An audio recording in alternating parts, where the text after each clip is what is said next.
Assalamualaikum warahmatullahi wabarakatuh. Selamat datang di pembelajaran persiapan pembuatan busana kebaya. Perkenalkan, saya Evi Nur Cahyani dari SMK Negeri 2 Gedangsari. Selanjutnya, kita akan memulai proses pembelajarannya. Assalamualaikum warahmatullahi wabarakatuh. Waalaikumsalam warahmatullahi wabarakatuh. Selamat pagi semuanya. Pagi. Iya, gimana kabarnya hari ini? Alhamdulillah sehat. Iya, alhamdulillah ya. Hari ini kita semuanya sehat. Sudah siap untuk mengikuti pelajaran hari ini? Siap. Ya, semangat ya. Siap. Ya, oke. Anak-anak, hari ini kita akan mempelajari tentang persiapan pembuatan busana kebaya. Ya. Nah, di dalam pembelajaran kali ini nanti ada beberapa hal yang harus kita perhatikan. Yang pertama adalah menentukan lembar kerja desain kebaya. Kemudian yang kedua adalah membuat langkah kerja produksi kebaya. Kemudian yang ketiga adalah mengambil ukuran tubuh untuk membuat kebaya. Kemudian yang keempat adalah membuat pola kebaya.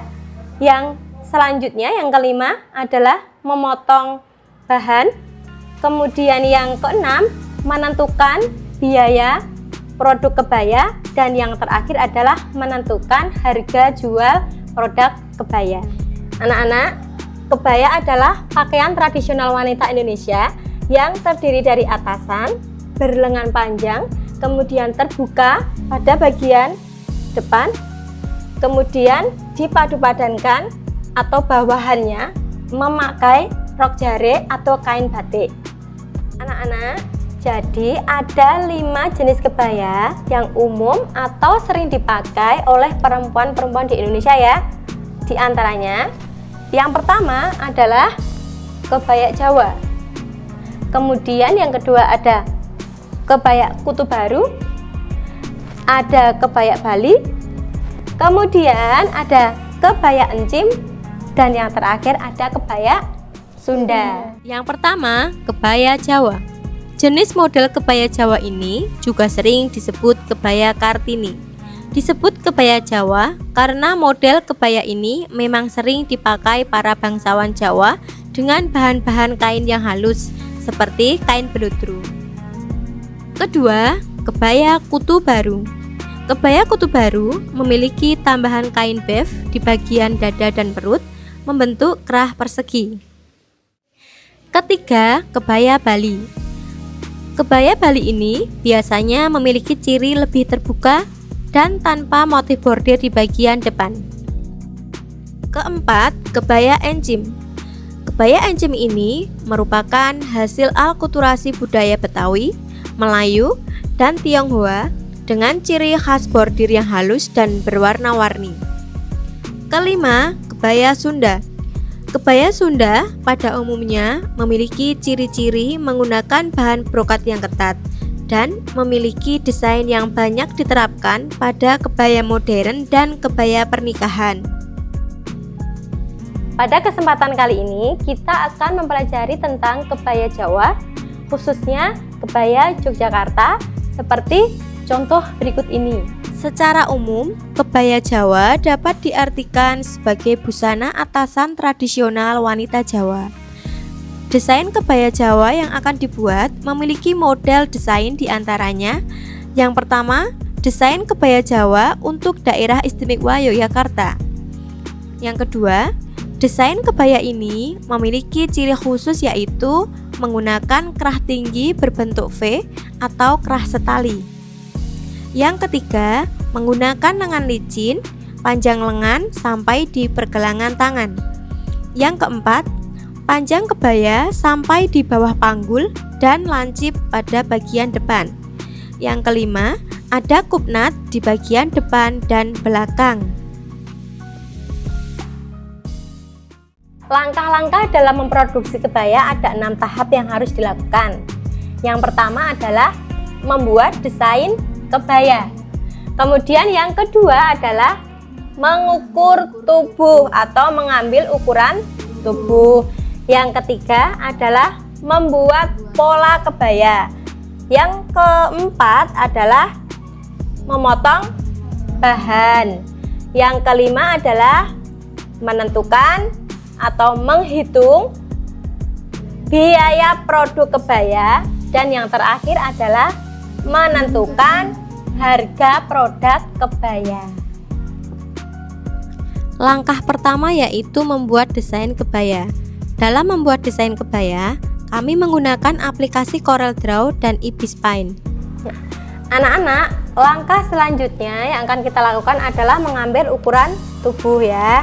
Nah, dalam pengambilan ukuran tubuh ini adalah hal yang paling penting. Karena apa? Ukuran tubuh yang kita ambil akan menentukan hasil dari kebaya yang akan kita buat.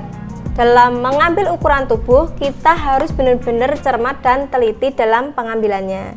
Untuk menghasilkan ukuran tubuh yang tepat, cara mengukur tubuh harus sesuai dengan SOP. Pastikan posisi model berdiri dengan posisi tegap dan pasanglah veterban pada bagian-bagian tubuh yang sudah ditentukan. Ukuran yang pertama adalah lingkar leher. Lingkar leher diukur sekeliling kerung leher. Selanjutnya, ukuran lingkar badan. Lingkar badan ini diukur sekeliling lingkar badan terbesar melewati puncak dada. Selanjutnya adalah ukuran lingkar pinggang. Dalam mengukur lingkar pinggang ini, caranya adalah diukur sekeliling pinggang yang terkecil. Selanjutnya adalah ukuran lingkar panggul. Lingkar panggul ini diukur keliling panggul terbesar. Lingkar kerung lengan diukur sekeliling kerung lengan. Lingkar pangkal lengan diukur besar lengan sejajar dengan ketiak. Lingkar pergelangan tangan diukur keliling bawah lengan yang diinginkan. Lebar muka diukur kurang lebih 5 cm di bawah lekuk leher. Kemudian diukur dari garis lengan kiri sampai garis lengan kanan pada tinggi setengah jarak bahu yang terendah sampai ketiak. Lebar punggung diukur jarak antara lengan kiri sampai ke lengan kanan pada setengah jarak bahu yang terendah sampai ketiak. Tinggi dada diukur jarak antara titik puncak ke garis pinggang. Jarak dada diukur dari puncak dada bagian kanan ke bagian kiri. Tinggi panggul diukur jarak antara garis pinggang ke batas garis panggul. Panjang punggung diukur jarak antara tulang leher yang menonjol sampai batas pinggang yang telah diikat. Panjang sisi diukur jarak antara garis ketiak ke garis pinggang. Panjang muka diukur jarak antara titik lekuk leher depan ke batas pinggang. Lebar bahu diukur jarak antara titik bahu tertinggi sampai titik bahu terendah. Panjang lengan diukur jarak antara ujung bahu terendah sampai pada ujung pergelangan tangan dengan posisi siku sedikit ditekuk. Panjang kebaya diukur dari bahu tertinggi melewati puncak dada sampai panjang kebaya yang diinginkan. Tahap keempat dalam pembuatan kebaya adalah apa? Ya, pembuatan pola. Jadi nanti pembuatan pola yang akan kita lakukan ada dua ya. Yang pertama adalah membuat pola kecil, kemudian yang kedua membuat pola besar. Nah, dalam pembuatan pola kecil nanti kita akan menggunakan buku kostum. Nah, ukuran yang digunakan nanti ukuran sesungguhnya, tetapi kita menggunakan skala 1:4. Kemudian penggaris yang digunakan juga menggunakan penggaris yang kecil. Nah, nanti di pembuatan pola kecil kita menggunakan kertas doorslag. Ini namanya kertas doorslag ya. Ada warna apa? Merah, biru, dan hijau. Kita akan melanjutkan untuk membuat pola besarnya. Pola besar nanti akan kita buat di kertas payung ya. Kemudian menggunakan ukuran yang sesungguhnya. Jadi memakai meterin. Kemudian penggarisnya juga memakai penggaris yang besar. Paham sampai di sini? Paham. Ya. Pola kecil adalah pola yang pembuatannya menggunakan skala tertentu. Hasil dari pola kecil merupakan perbandingan tertentu dari ukuran sesungguhnya. Fungsi dari pola kecil adalah memudahkan dalam belajar pola untuk membuat rancangan bahan secara manual maupun untuk memudahkan dalam membuat pola besar sesuai ukuran sesungguhnya. Pola besar adalah pola yang dibuat dengan ukuran sesungguhnya, tidak menggunakan skala dalam pembuatan polanya, tetapi menggunakan metlin. Pola besar inilah yang digunakan dalam pembuatan busana, yang terdiri dari pola badan depan, pola badan belakang, dan pola lengan. Peletakan pola pada bahan tekstil disesuaikan dengan rancangan bahan yang telah dibuat. Setelah bahan dipersiapkan dengan baik, selanjutnya bahan dibentangkan di meja potong. Kemudian, pola ditata di atas kain sesuai rancangan bahan yang telah dibuat. Dalam meletakkan pola, harus memperhatikan arah serat bahan. Setelah yakin tidak ada perubahan, pola disemat dengan jarum pentul. Tujuannya adalah agar pola tidak bergeser. Setelah semua pola disemat di atas bahan dengan benar, kemudian diberi tanda kampuh pada bahan. Bahan dipotong dengan menggunakan gunting bahan. Posisi tangan kiri berada di atas bahan, menekan bahan agar bahan tidak terangkat. Tangan kanan memegang gunting bahan. Bahan tidak boleh diputar posisinya pada waktu digunting. Yang harus diperhatikan adalah hasil potongan bahan tidak boleh terputus-putus. Berikut ini adalah hasil potongan kebaya yang meliputi badan depan, badan belakang, dan lengan. Setelah kain selesai dipotong, langkah selanjutnya adalah memberi tanda pola pada bahan kebaya yang sudah dipotong dengan cara dirader. Alat yang digunakan adalah karbon jahit dan rader. Baik anak-anak, setelah kita tadi selesai memotong bahan, maka tahap selanjutnya dalam persiapan pembuatan busana kebaya adalah merancang harga. Merancang harga adalah menghitung biaya yang diperlukan untuk keperluan membuat pakaian. Bahan utama yang digunakan adalah kain lurik, sedangkan bahan pembantu yang digunakan seperti benang, kancing jepret, dan viselin. Rancangan harga pembuatan kebaya.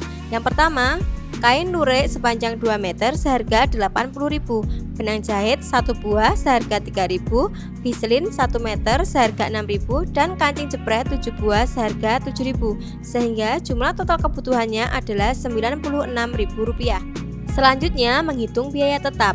Yang pertama, ongkos jahit 80.000, biaya listrik 10.000, sehingga totalnya 90.000. Total biaya yang dibutuhkan untuk membuat satu kebaya adalah jumlah total kebutuhan 96.000 ditambah biaya tetap 90.000, sehingga total biaya yang dibutuhkan untuk membuat satu kebaya adalah Rp186.000. Kemudian, keuntungan atau laba yang diinginkan adalah 30% dari total biaya yang dibutuhkan untuk membuat satu kebaya, yaitu Rp186.000, sehingga keuntungan atau labanya adalah Rp55.800, sehingga dapat ditentukan harga jual dari satu produk kebaya adalah Rp241.800. Demikian video pembelajaran persiapan pembuatan busana kebaya. Semoga video ini bermanfaat bagi siswa dan siswi SMK Tata Busana dan Rumah Pendidikan. SMK bisa, SMK hebat. Wassalamualaikum warahmatullahi wabarakatuh.